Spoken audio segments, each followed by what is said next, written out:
Kadang, manusia mencari 1000 alasan untuk tidak datang ke masjid. Karena hujan, karena lelah, karena pekerjaan, atau hanya karena rasa malas yang datang tanpa alasan.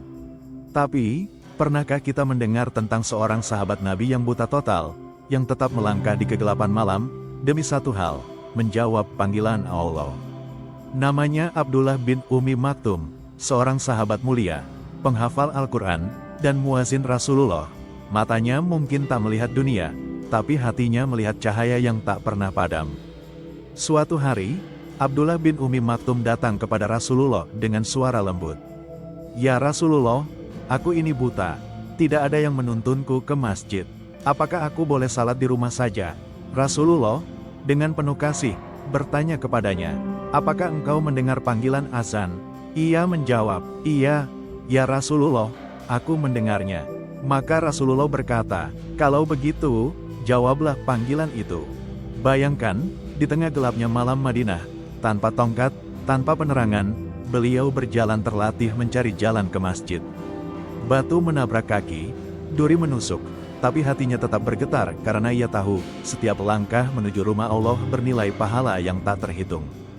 Namun suatu malam, saat Abdullah bin Ummi Maktum berjalan menuju masjid, di tengah sepi dan gelapnya jalan, datanglah sebuah bayangan menyapanya.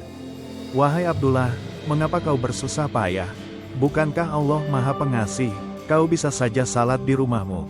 Allah pasti menerima ibadahmu." Suara itu lembut, seolah menenangkan. Namun sesungguhnya, itulah iblis yang menyamar untuk menggoyahkan keimanan.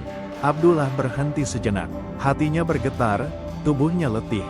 Tapi kemudian ia berkata lirih, "Engkau benar, aku tidak bisa melihat. Tapi aku masih bisa mendengar azan. Dan aku tahu, suara itu memanggilku menuju surga." Lalu ia melanjutkan langkahnya, tersandung, terjatuh, bangkit lagi.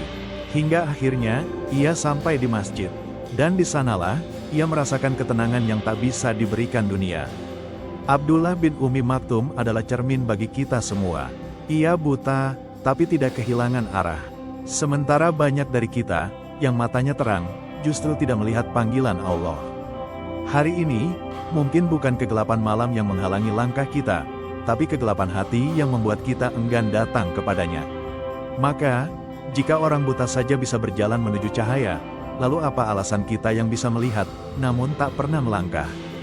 Ingatlah, jalan ke masjid mungkin penuh batu dan duri, tapi di ujungnya, ada cahaya yang menuntunmu menuju surga. Jawablah panggilan itu, meski harus melangkah di gelap.